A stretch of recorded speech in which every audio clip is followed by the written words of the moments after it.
So what is going on, guys? I am Black Ops Amazing. Welcome back to another zombies video on the channel. We are back with another Q&A, the series where we take your questions from the comment section below to do with your zombie storyline, Easter eggs, and I answer them. As always, if you enjoyed today's video, you know what to do. Drop a like rating if you want to. If not, it's totally fine. Thank you guys so much for watching anyway. Make sure you are subscribed. But let's get into it. And I do just want to say, if you have or haven't noticed over the past week, some of my videos have been a little bit shorter than usual.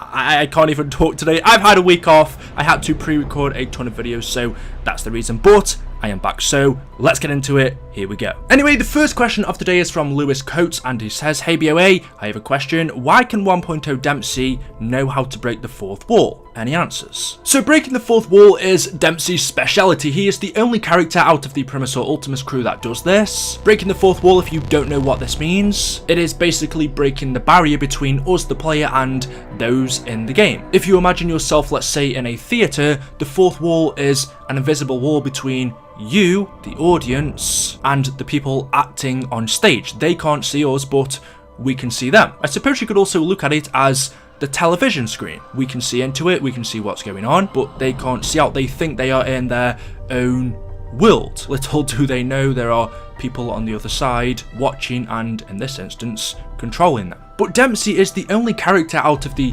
PRIMIS crew that will break this. Back in BO1, and maybe he said them in World at War, I can't quite remember, but he said quotes such as, "Damn you, Treyarch," and "Treyarch, drop me some ammo." He would reference the people who made him. It's almost like he knows he's in a game. Of course he doesn't. And then again, more recently, in our latest zombies map, Alpha Omega, he does it a ton of times in that map as well. Before this, I hadn't actually heard him break the fourth wall for quite a long time, but yeah, he is really one of the only characters that does this. Why? Well, it's just a nice little Easter egg, a reference to some fun quotes. I don't think we can really look into it that deep and say that Dempsey actually knows he's in a game. Kind of like when the Origins ending cutscene released and we all thought that the zombie storyline was just being played out by these two children in their heads. We were part of their imagination.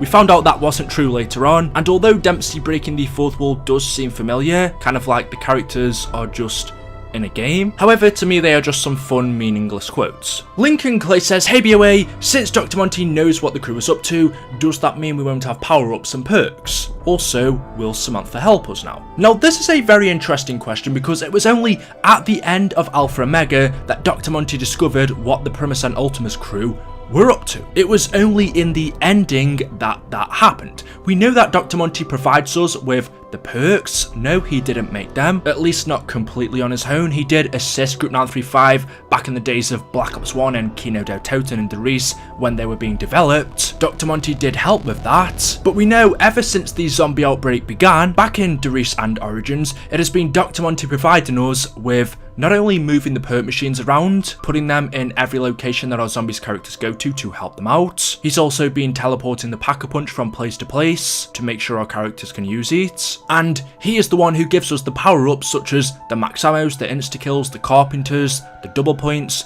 Dr. Monty is the one who does that. A lot of people get confused because even though we have different announcers in zombies, we have had different people who have been in control of them, such as Samantha and Richtofen. Even though whenever we pick up a power-up we hear their voice, it was never actually them who gave them to us. It was always Monty. And if you think about it, that does make sense. Why would Richtofen or Samantha have ever wanted to have given us power-ups when they were trying to kill us? That would have been them helping us out and trying to take us down at the same time. It contradicts itself. It doesn't make sense. And so when Gorod Karova released a few years ago and we heard Dr. Monty's voice for the first time, he revealed to us that he's been giving us the power-ups, the perk machine, the Pack-a-Punch. All along it was him helping us out. Now, of course, we know his only reasoning for this was to continue the cycle. He needed to keep our characters alive in order for the loop to carry on, and so he provided us with these. It made him seem like a good guy. Of course, we now know he wasn't. He was only doing this for his own benefit to keep the cycle going. And so, now that he has found out that our characters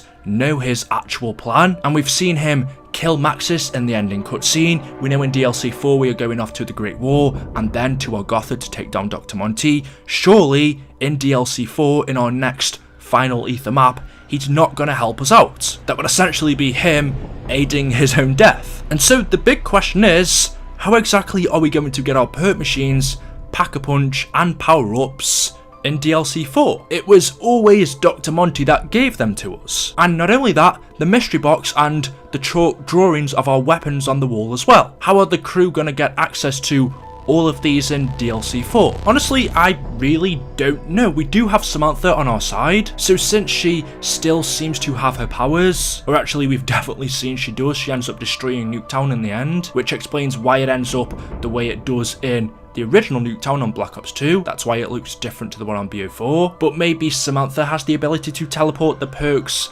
Pack-a-Punch in the mystery box, although we've seen no evidence of that.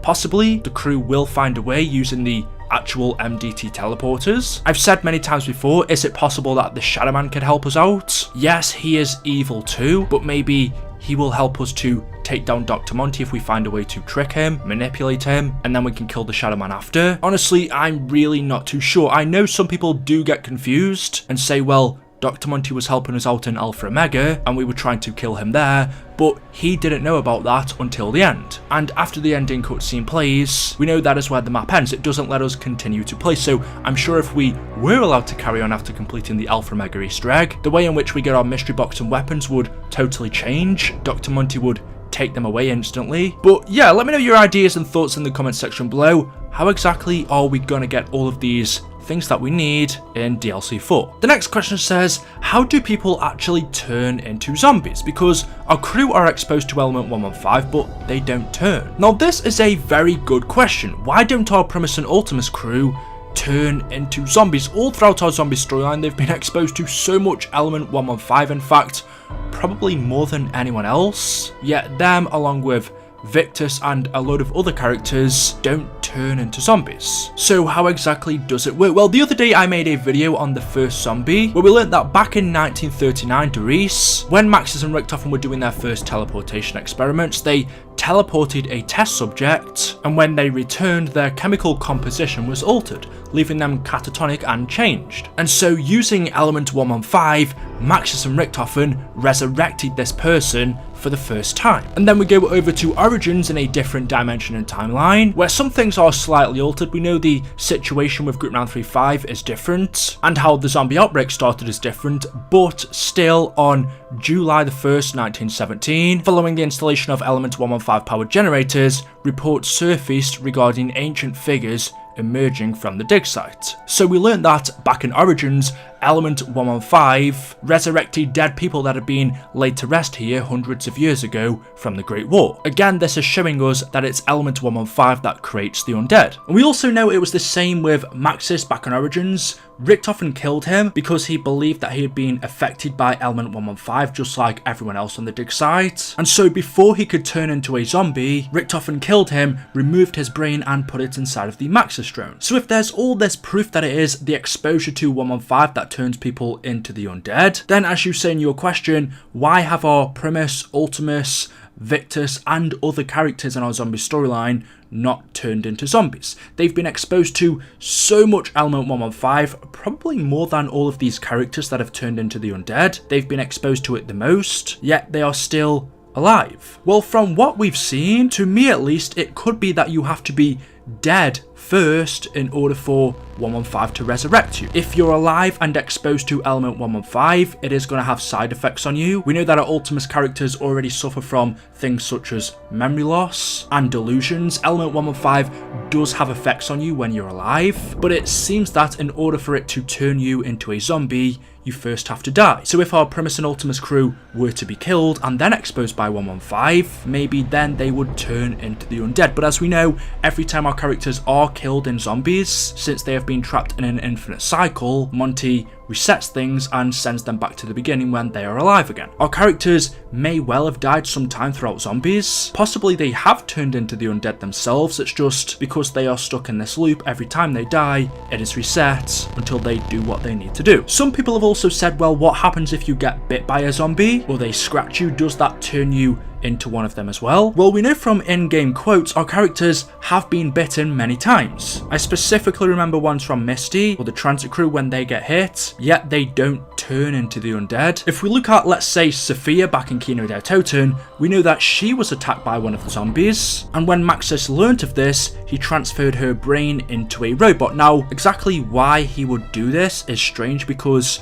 our crew have been bitten and scratched many times by zombies, yet we've seen nothing happen to them. But in Kino der Toten, it happened to Sophia, and Maxis ended up killing her in order to save her and put her inside of a robot. Sophia did say when she was attacked, she began to develop a pattern of high fevers and cold sweats. She said her thoughts were erratic. So what would have happened if she would have continued to live? Maybe she would have died, possibly become exposed to 115 and turned into a zombie, or maybe was she gonna turn into a zombie anyway after being bitten? It's a little bit unclear. And then again, another example is back in Verrucht with Smokey. We know he turned into a zombie. We don't 100% know how, but his friend John Banana did say that undead Smokey was eating him alive, yet John was talking through all of it. So to me, it looks like you have to die and then 115 resurrects you and you become a zombie. If you're alive and 115 infects you, you're gonna have side effects, but you don't turn. And then if you get bitten or scratched, well, that one's a little bit strange because we've seen with some characters they begin to have effects, and then we know it's happened to our Victus, Ultimus and Primus crew, yet we don't see anything major happen after that. So there we go, guys, that is it. That is all for today's video. As always, hopefully you have enjoyed. If you have, you know what to do. Drop a like rating, make sure you are subscribed to stay up to date with the latest videos on the channel. Thank you so much for watching, and we'll see you guys in the next video. Until then, goodbye.